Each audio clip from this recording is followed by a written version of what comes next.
Ouais, shalom peuple de Dieu, moi c'est votre frère Luc. Je reviens encore auprès de vous, chers jeunes. Je pense que vous allez bien et vous me suivrez. Vous me suivez très bien, vraiment. Je vais répondre à la question, à votre préoccupation.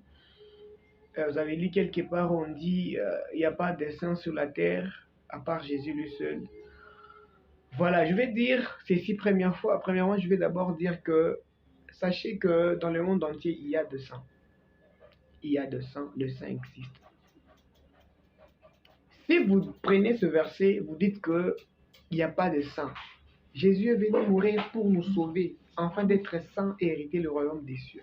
Si vous dites que sur la terre, il n'y a pas de saint, c'est-à-dire nul n'ira au ciel. D'où, dans ces cas, nous devons vraiment avoir la compétence et la conscience de comprendre qu'il y a de saints afin de pratiquer la justice. Si vous dites qu'il n'y a pas de saints et des pécheurs, c'est-à-dire vous êtes en train de vous maudire vous-même. Vous ne marcherez jamais dans la sainteté. Et le ciel, vous n'irez pas. Nulle part. Dire que nous irons par la grâce. Non, c'est pas ça. Jésus nous a sauvés, c'est sûr. Nous n'avons pas mérité, mais il nous a sauvés. Sachez donc que par le sang, au travers le sang de Jésus, nous pouvons être saints aussi. Et nous allons hériter le royaume des dieux.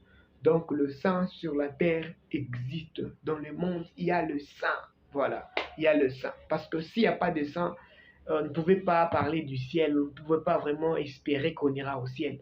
Nous espérons, nous irons toujours au ciel parce que la conscience nous parle de ça chaque jour quand nous nous réveillons, nous nous comparons, vraiment nous sentons que nous irons au ciel. Je vous remercie.